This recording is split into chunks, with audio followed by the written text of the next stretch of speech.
السلام علیکم ناظرین، میں محمد اسلم حسین سیاست کی عالمی خبروں میں آپ سب کا استقبال کرتا ہوں۔ قطر کے ایک اہلکار نے کہا ہے کہ خلیجی ریاست اسرائیل اور مقبوضہ فلسطینی علاقوں میں کشیدگی کو کم کرنے کے لیے قطر ثالث کا کردار ادا کر رہا ہے۔ چہارشنبے کے روز سے لگاتار اسرائیلی فورسز نے مقبوضہ مشرقی یروشلم میں مسجد اقصیٰ پر دھاوا بولا ہے، گرینیڈ فائر کی اور فلسطینیوں پر اس وقت حملہ کیا جب وہ رمضان کی نماز کے لیے جمع تھے۔ پولیس نے نمازیوں کو مارا پیٹا، مسجد کے علاقے کو آنسو گیس کے شل برسائے اور لوگوں پر ربڑ سے بنی اسٹیل کی گولیاں چلائی۔ وزارت خارجہ کے ایک بیان کے مطابق قطر نے مسجد اقصیٰ پر اسرائیلی چھاپوں اور فلسطینی نمازیوں پر حملے کی سخت مذمت کرتے ہوئے انہیں صفاقانہ مجرمانہ عمل قرار دیا ہے۔ اسرائیلی اعلیٰ سطحی عہدیداروں کا کہنا ہے کہ جب تک اسرائیل کے خلاف راکٹ حملے نہیں کیے جاتے ہم غزہ اور لبنان پر حملے نہیں کریں گے۔ اسرائیل پبلک براڈ کاسٹنگ کارپوریشن سے بات کرتے ہوئے اسرائیلی سینیٹر حکام جن کے ناموں کو خفیہ رکھا گیا ہے کہنا ہے کہ لبنان سے راکٹ حملے کے پیچھے حزب اللہ کا ہاتھ نہ ہونے کی خفیہ معلومات کی روشنی میں حزب اللہ کو کوئی جواب نہیں دیا گیا۔ حکام کا کہنا تھا کہ غزہ اور لبنان پر اس وقت تک حملہ نہیں کیا جائے گا جب تک اسرائیل پر گولہ باری نہیں کی جاتی۔ اس کے علاوہ رپورٹ میں اسرائیلی حکام نے کہا کہ اسرائیل میں سیکورٹی ادارے خاص طور پر یہودیوں کے فسق تہوار کے دوران تمام محاذوں پر کشیدگی کو مزید نہ بڑھانے کے لیے پرعزم ہیں۔ دوسری جانب مقبوضہ مغربی کنارے کے شہر جنین پر اسرائیلی فوجیوں کی فائرنگ کے نتیجے میں 2 فلسطینی زخمی ہو گئے۔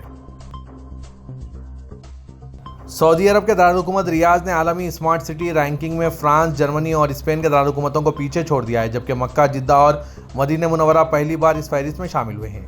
عرب نیوز کے مطابق یہ فہرست سعودی دارالحکومت ریاض کو عالمی درجہ بندی میں 30ویں نمبر پر رکھتی ہے اور رینکنگ میں تیسرا عرب شہر بتاتی ہے۔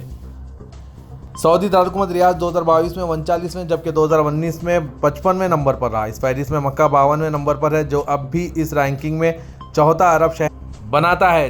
جدہ 56ویں اور مدینہ 85ویں نمبر پر ہے۔ ابوظہبی اور دبئی عرب شہروں میں سب سے آگے ہیں جو اس وقت فہرست میں بالترتیب 13ویں اور 17ویں نمبر پر ہیں۔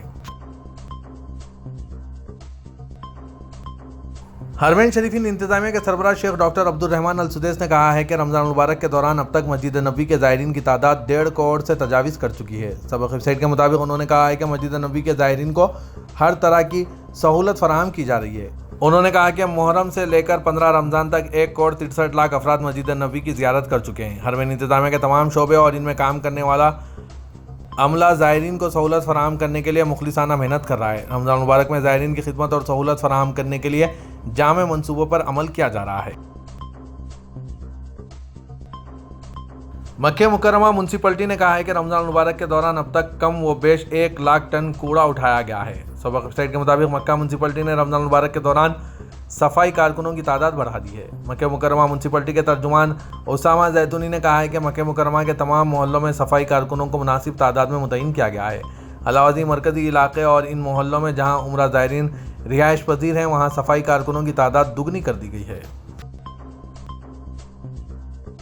متحدہ عرب امارات کے صدر شیخ محمد بن زاید ال نہیان نے کویت کے امیر شیخ نواف ال احمد ال جابر ال صباح کو ایک تحریری خط بھیجا ہے جس میں دونوں ممالک اور عوام کے درمیان گہرے اور تاریخی تعلقات کی تعریف کی گئی ہے۔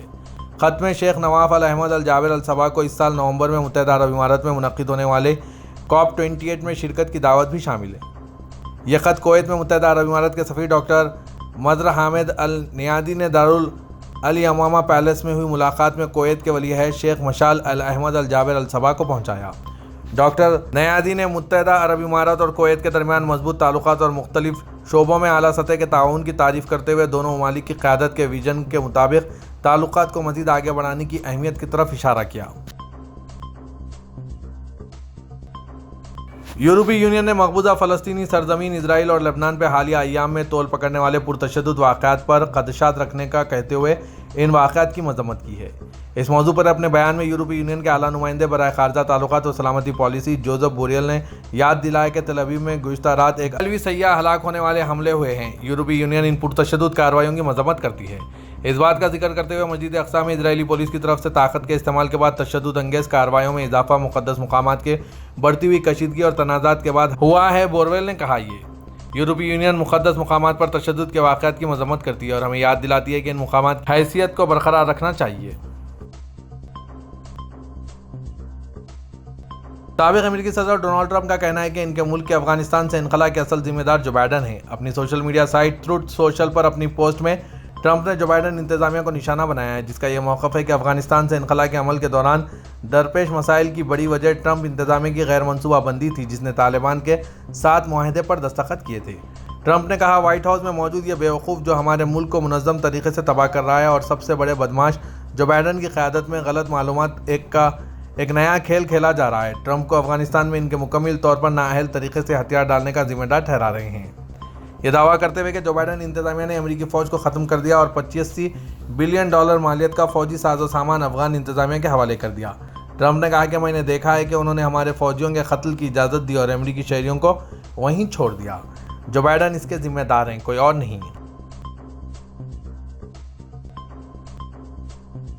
پاکستان کے وزیر خزانہ عیسیٰ اقدار نے کہا ہے کہ پاکستان IMF اور ورلڈ بینک کا رکن ہے، لہٰذا پاکستانی وفد کو اجلاس میں شرکت سے کوئی نہیں روک سکتا۔ ہفتے کو اسلام آباد میں پریس کانفرنس کرتے ہوئے وزیر خزانہ عیسیٰ اقدار نے اپنے دورے امریکہ کی منسوخی کی وضاحت کرتے ہوئے کہا کہ انہیں آج امریکہ روانہ ہونا تھا اور پرسوں سے ورلڈ بینک سے اسپرنگ میٹنگ میں شرکت کرنی تھی، لیکن IMF اجلاس سے متعلق میڈیا پر قیاس آرائیاں ہو رہی ہیں۔ ان کا کہنا تھا کہ IMF کی اپریل میں سالانہ میٹنگز ہوتی ہے۔ ان کا کہنا تھا کہ پاکستان میں آئینی بحران کی کیفیت ہے، بحیثیت قوم ہم ایک بھنور میں پھنسے ہوئے ہیں۔ وزیر اعظم کے کہنے پر میں نے دورے امریکہ ملتوی کر دیا ہے۔ پاکستان پیپلز پارٹی نے انتخابات کے لیے آئین میں دی گئی مدت میں تاخیر کی حمایت نہ کرنے کا اعلان کیا ہے۔ آصف زرداری اور بلاول بھٹو زرداری کی زیر صدارت پیپلز پارٹی کے مشاورتی اجلاس میں ملک کی سیاسی صورتحال اور 2 صوبوں میں الیکشن کے معاملے پر تبادلہ خیال کیا گیا۔ اجلاس کے بعد جاری کیے گئے اعلامیہ میں کہا گیا ہے کہ آئین میں دی گئی مدت میں تمام اسمبلیوں کے بیک وقت صاف اور شفاف انتخابات ہونے چاہیے۔